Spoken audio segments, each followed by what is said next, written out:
So this is the last chapter 5 video. Let me give you kind of an introduction to what we're going to be doing here. So the zeros and the roots that we were talking about in the last section, one of the things that we know about these functions is what we can see when we factor them. So all the ones that we saw in the last section are functions that we are able to factor. And so in previous chapters, when we weren't able to factor something, one thing that we could do is do the quadratic formula. However, quadratic formula only works when something is a quadratic, which means that the highest power is 2. If you look in the example 1 that we have, we've got third degree polynomials.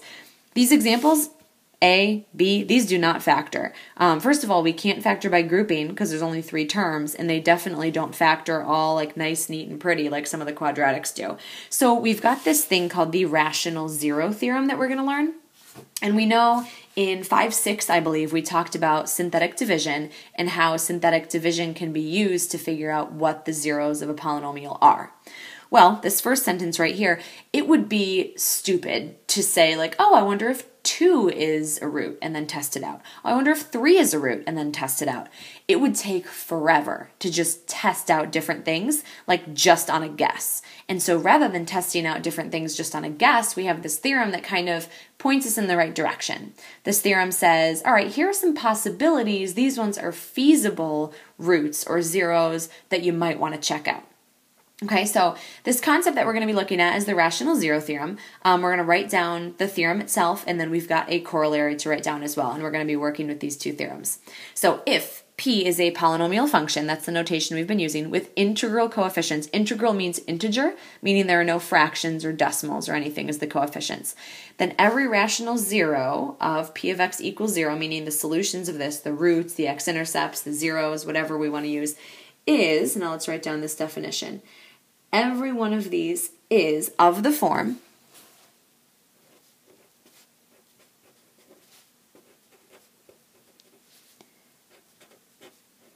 P over Q. Okay, so we've got P in the numerator, Q in the denominator, where P, now this is going to seem a little weird until we see an example, where P is a factor of the constant term,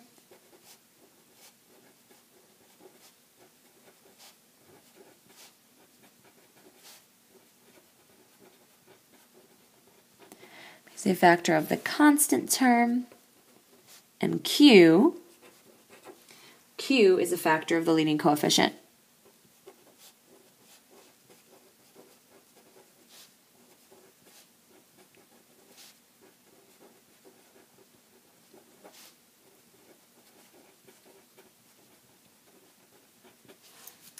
Okay, so P over Q, so P is a factor of the constant term, and then Q is a factor of the leading coefficient. So once we see an example, this will make a little bit more sense. And so we use this P over Q to think of all of the different possibilities that we could have. So we've got this corollary that if P of x is polynomial with integral coefficients, same thing, leading coefficient of 1. So this is the important part here. So if we have a leading coefficient of 1, then the only factor of that leading coefficient would be 1. So all of these would be of the form P over 1. So basically just P. So we're only looking for the factors of P.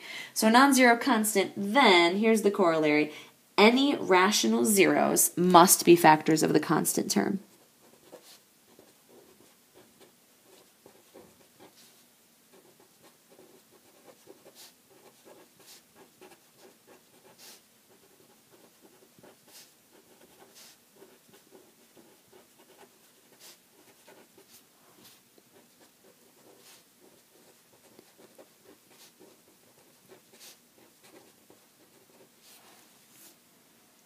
Okay, so in this first example, example 1, parts A and B, all we're going to do is list out all of the possibilities. Once we start to list out the possibilities, hopefully that theorem will be like, oh, okay, that makes sense. So we're going to list P and then we're going to list Q. Okay, so the factors of the leading coefficient and then the factors of the constant term. So P could be any of these. So P is a factor of the constant. Okay, so P could be anything. They could always be 1, plus or minus 1. The next factor of 10 is 2, so plus or minus 2. The next factor is 5, and the last factor is 10. And then, of course, they could be a positive or a negative. Okay, so then Q has to be a factor of 3, which is the leading coefficient. That's what this theorem tells us. P is a factor of the constant term. That means the term hanging on the end without a variable. Q is a factor of the leading coefficient. So that's this coefficient in front of the largest term. So Q, of course, plus or minus 1. And then 3 is the next factor, so plus or minus 3. So what we do is we list all of the possibilities of these, all of the P over Q possibilities. So all of the possible values of P over Q in simplest form. So we could put 1 over 1, which would just be 1, 2 over 1, 5 over 1, and then 10 over 1, and then we can put all the same values over 3. So 1 over 3, 2 over 3, 5 over 3, and 10 over 3. Okay, so these are all of the possible rational zeros. It's not like we're going to get every single one of these. The most we could have is 3 of these, but this gives us a place to start. That way, if you're testing things out, you're like, okay, well, 3 isn't going to work, 4 isn't going to work. You have a place to start. So these are all of the possibilities, if that's all you're asked for. Okay, we're going to do the same thing with this next one. The next one, P, is a factor of the constant term. So P could be any factor of 24. So plus and minus 1. 2 is a factor of 24. So is 3. So is 4. 5 is not. 6 is. 7 is not, but 8 is. 9 is not. 10 is not. 11, 12.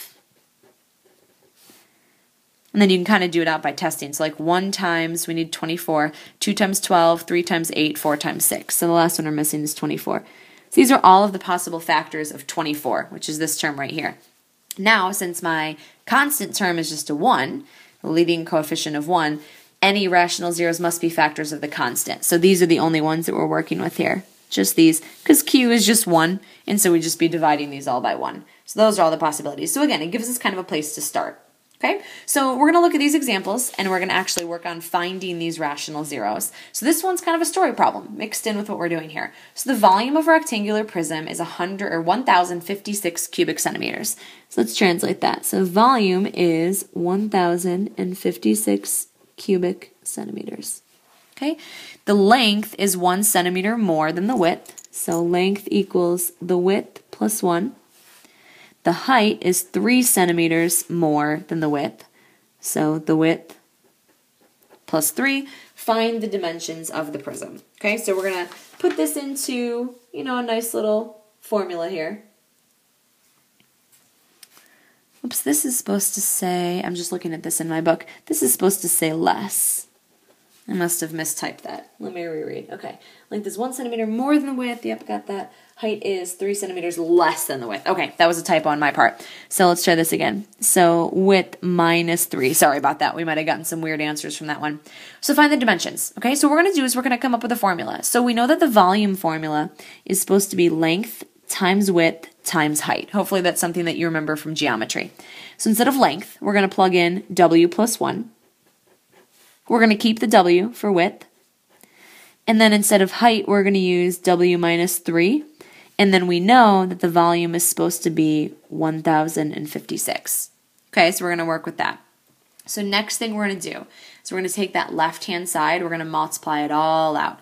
So let's multiply these two together first. So what I do is I just distribute that W to both of these. So W squared plus W, and then we still have to multiply it by W minus 3. Okay, so just a little FOIL here. So W squared times W, that's W cubed. Outside is W squared times negative 3, so negative 3 W squared. Inside is W times W, so that is plus W squared. And the last is W times negative 3.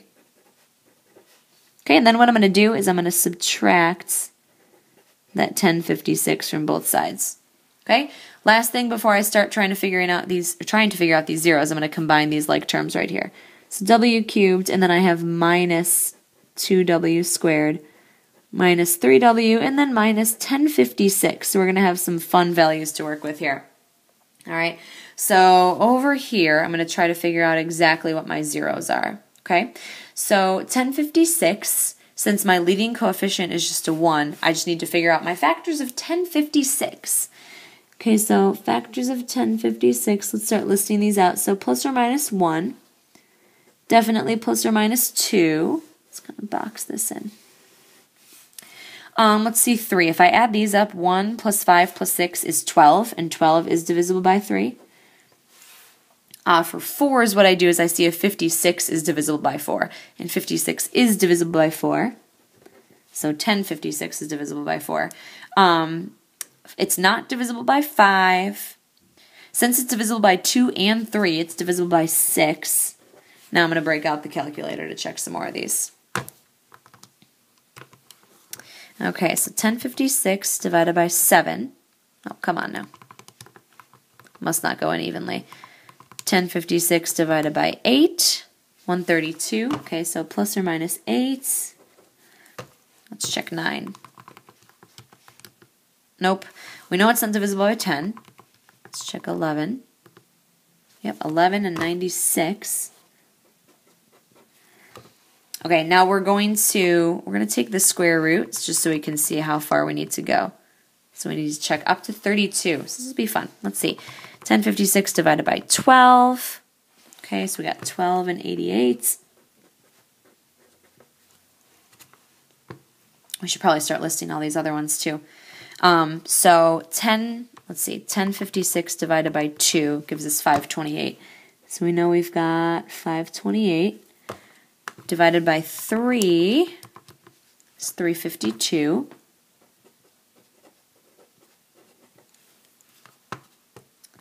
Okay, divided by 4 is 264.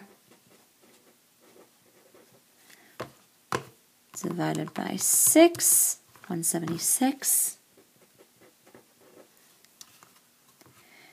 Okay, divided by 8, got 132.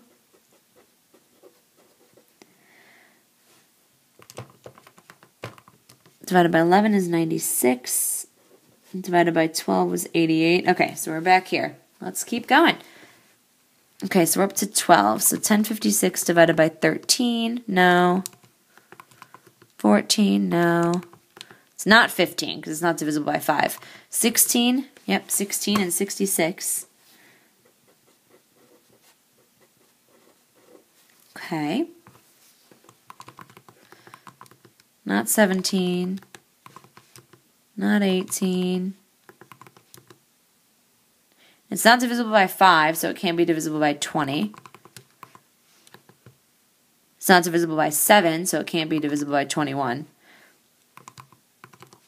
22. Yep, 22 and 48. Getting there, guys. Okay, let's see. 23. No. 24. 24 and 44. Gotta be getting close. Okay, it can't be divisible by 25. 26. 27. 28. 29. Can't be divisible by 30. 31. And let's check 32. Okay, 32 times 33. So that's how I know I'm done.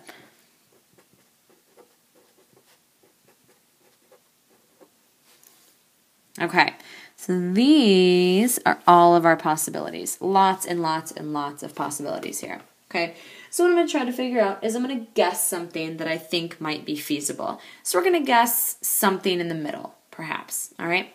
And what we're going to do is we're going to take this thing and we're going to try to divide it out. We're going to try to plug things in, do a little bit of synthetic division, and figure out if it works. Now, obviously, we're kind of running short on space, and so I apologize for that. I'm just going to use a separate sheet of paper and try to divide some of these things out. So let's try some of the middle numbers. Let's try like 8, maybe. Let's try 8. And we know it's not going to be negative 8 because our width isn't going to be negative 8. So we're going to take this one right here, this equation. So my coefficients are 1, negative 2, negative 3, and negative 1056.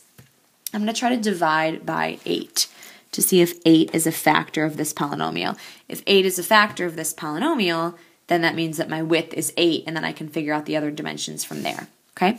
So I'm going to bring down the 1, Then 1 times 8 is 8. Add these together, I get 6. These together, I get 48. 45. 8 times 45, calculator tells me 360.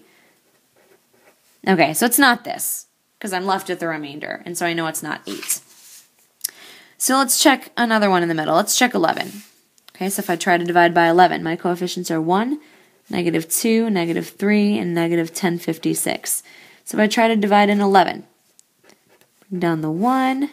1 times 11 is 11. Add these together, I get 9. 11 times 9 is 99. -3 and 99 gives me 96. Let's see, 11 times 96. Ooh, gives me 1056. Okay, so here I have no remainder. So that means that my answer is 11. Okay, so a little bit of side work there, and I end up with W equals 11. Okay, so that's one of my dimensions. I know the length is W plus 1, so length must be 12. And then I know my width is W minus 3. I'm sorry, my height. So 11 minus 3 is 8. Okay, and then all of these are centimeters. Centimeters, centimeters, centimeters. And you can double check. If you do 11 times 12 times 8, you do get that 1056 that we were looking at. Okay, so you can always you can test a bunch of those out, and I kind of had an idea of where to start because I figured that one of my dimensions wasn't going to be 528. That's way, way too big, so I looked for kind of those middle numbers. So that's how you do that. Let's look at some simpler examples with just, nice, neat polynomials. Okay, so we're going to find all the zeros of both of these functions here, and we're going to do the same procedure that we just did, and we're just going to do a little synthetic division. So we're going to start with this one, our P's and our Q's. So P is all the factors of 4, so plus or minus 1, plus or minus 2, and then plus or minus 4. Okay, and then Q are all the factors of 9, so plus or minus 1, plus or minus 3, and plus or minus 9. Okay, so my possibilities, P over Q. If I put these all over 1, so plus or minus 1, 2, and 4, still get the same ones, then I can put them all over 3. So plus or minus 1/3, plus or minus 2/3, plus or minus 4/3. Okay, and then I can put them all over 9. So plus or minus 1/9, plus or minus 2/9, and then plus or minus 4/9. Okay, so I'm going to go into this maybe with the hope that I've got some nice neat answers here. So let's try like the 1. Divide out the 1, see if it works. Okay, so let's put the 1 in a little box, their coefficients. We've got 9x to the 4th, 0x cubed, 5x squared, 0x, and then a -4 is the constant. Okay, so we're going to test out and see if 1 works here. All right, so I'll bring down the 9. 1 times 9 is 9, 0 plus 9 is 9, 1 times 9 is 9, 5 plus 9 is 14, 1 times 14 is 14, 0 plus 14 is 14, 14 times 1 is 14, and I have a remainder of 10. Alright, so that's not it. That's not it. If you look at these, we can try to plug in the 2 or the 4, and I'll have you know, since this is an x to the 4th and an x squared, I can tell you that plugging in the positive or negative version would actually give me the exact same answer. So let's just test really quickly to see if the 2 plugs in and works. If I plug in 2 to the 4th is 16. 9 times 16 is 144. If I then add 5 times 4, that's 20, subtracting 4. So we know these aren't going to work, this isn't going to work. If we try to plug in 4 again, this is really, really, really big. Like 4 to the 4th is huge, and then we're adding something. All we're doing is subtracting 4. There's no way that could give us a 4 either. So let's try the 1/3. Okay, so 1/3. And remember, plugging in positive or negative 1/3 would give you the same answer, because we're raising something to the 4th and then raising it to the 2nd. So we'll try the 1/3. So same coefficients. Do the same process here. Oops, line goes there, sorry. 9 times 1/3 is 3. 0 plus 3 is 3. 3 times 1/3 is 1. 5 plus 1 is 6. 6 times 1/3 is 2. 0 plus 2 is 2. 1/3 times 2 is 2/3. and I get a remainder. So that is not it either. Okay, so let's go down to the next one. Let's try 2/3. Put a line down here. So 2/3, put that in my little box. And again, if 2/3 works, then so does negative 2/3. Okay, so I bring down my 9. 9 times 2/3. 2/3 of 9 would be 6, because 1/3 of 9 is 3, so 2/3 would be 2 copies of 3, which is 6. Add these together, I get 6. 2/3 of 6 would be 4, because again, 1/3 of 6 is 2. 2 of those would be 4. Add these together, I get 9. 9 times 2/3 is still 6. 0 and 6 give me 6. 2/3 of 6 is still 4. Look at that, no remainder. Okay, so that means 2/3 is one of my answers, which, like I said, if you plug 2/3 in here, 2/3 to the 4th and 2/3 squared are the same as negative 2/3 to the 4th and negative 2/3 squared, because those even powers. So that means that negative 2/3 is also a possibility here. All right, so let me show you what's going to happen. This is the way this process works. This thing that I got right here, this polynomial, it becomes 9x to the 3rd plus 6x squared plus 9x plus 6, and then there's no remainder. All right, so what I'm going to do with this, I'm going to take this polynomial right here, I'm going to divide out the negative 2/3 that I know I can divide out. Okay, so I'm going to write these coefficients, 9x cubed, 6x squared, 9x, and then a constant of 6. Okay, so I'm going to keep dwindling it down. So 9 times negative 2/3 is a negative 6. I get a remainder of 0. 0 times negative 2/3, of course, is 0. Add these together, I get 9. 9 times negative 2/3 is still negative 6, and again, I get no remainder, which I knew was going to happen. So this, take it down another degree, I get 9x squared, nothing for the x, and then this is just plus 9. So now here's where my polynomial is at this point. So I'm just going to take this, I'm going to set it equal to 0 and solve. Okay? So I'm going to subtract 9 from both sides. This becomes 9x squared equals negative 9. Divide both sides by 9. I get x squared equals negative 1. Okay, so when I take the square root of both sides, remember, every time you take a square root, you start with a plus or minus. The square root of negative 1 is just I. All right, so there are all 4 of my answers. Plus and minus 2/3, and then plus and minus I. All right, I am going to do this one more time for this last example here.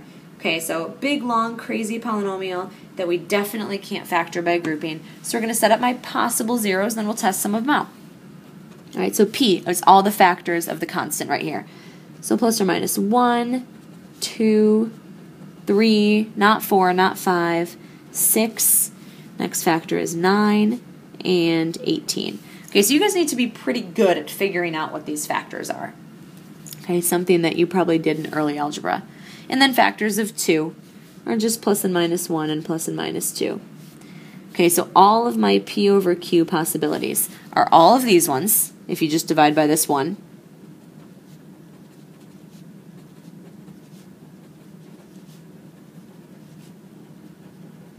Okay, so we've got all the ones divided by a Q of 1, and then divided by a Q of 2. Remember, you have to reduce them. So 1 divided by 2 is 1/2. 2 divided by 2 is 1. I've already got that, so I don't write it again. 3 divided by 2. 6 divided by 2 is 3. I've already got that, so I don't write it again. 9 divided by 2. And 18 divided by 2, which is 9. I already have that. So these are all of my possibilities here. All right, all of the possible zeros that I could have. So, like I said last time, you just kind of test them out. You just see what works. All right, so let's try the 1. You know, just start from the beginning, see what happens. So try to divide into 1. My coefficients are 2x to the 4th, negative 5x cubed, 20x squared, negative 45x, plus 18. Okay, so bring down the 2. 2 times 1 is 2. Gives me negative 3. Negative 3 times 1 is negative 3. That leaves me with 17. 17 times 1 is 17. This leaves me with what? Negative 38, 28, negative 28. 1 times negative 28. This one doesn't work because it leaves me with a remainder. Okay, so let's try 2.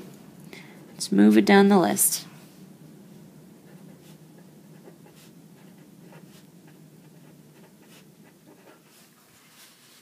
Okay, so bring down the 2.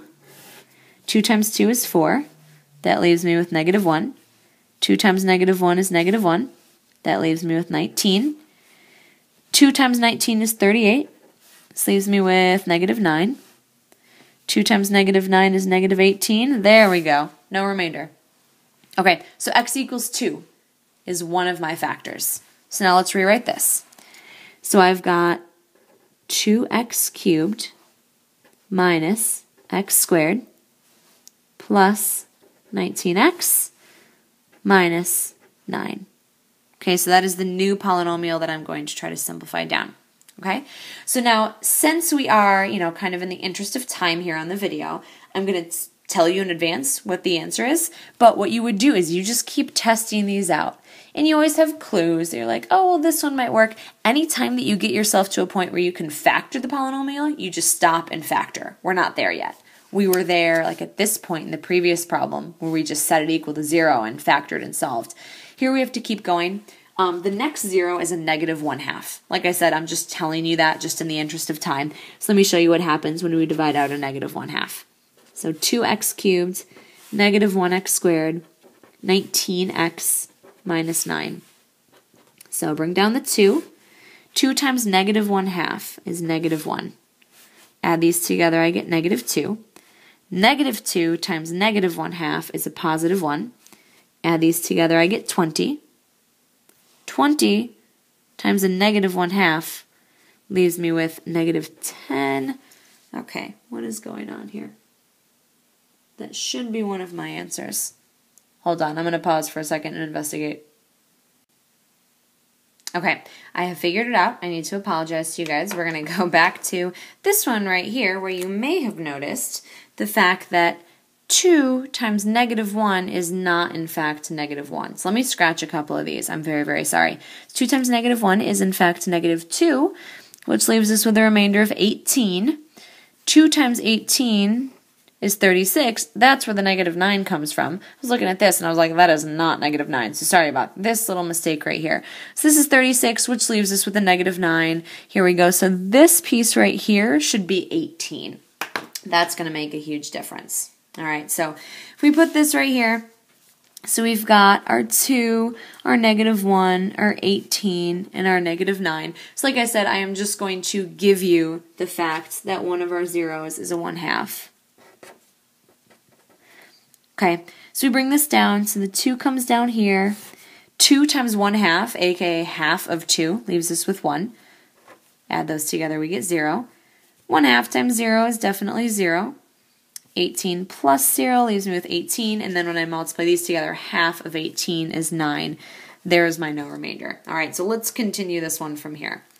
So I write this as, I drop down another power, 2x squared plus 0x plus 18 equals 0. Okay, so now we're at the point where I'm going to be able to set this equal to 0 and just solve it. Okay, so I subtract the 18. And then I will divide by 2. So I get x squared equals negative 9. Finally, square root both sides. So I get plus or minus, and the square root of negative 9 is 3i. So there are my two imaginary numbers. So I've got these two imaginary numbers, and then I also have 2, and I have 1/2. So there are my 4 answers here. 1, 2, 3, 4. 2 of them are real, 2 imaginary. All right, all done.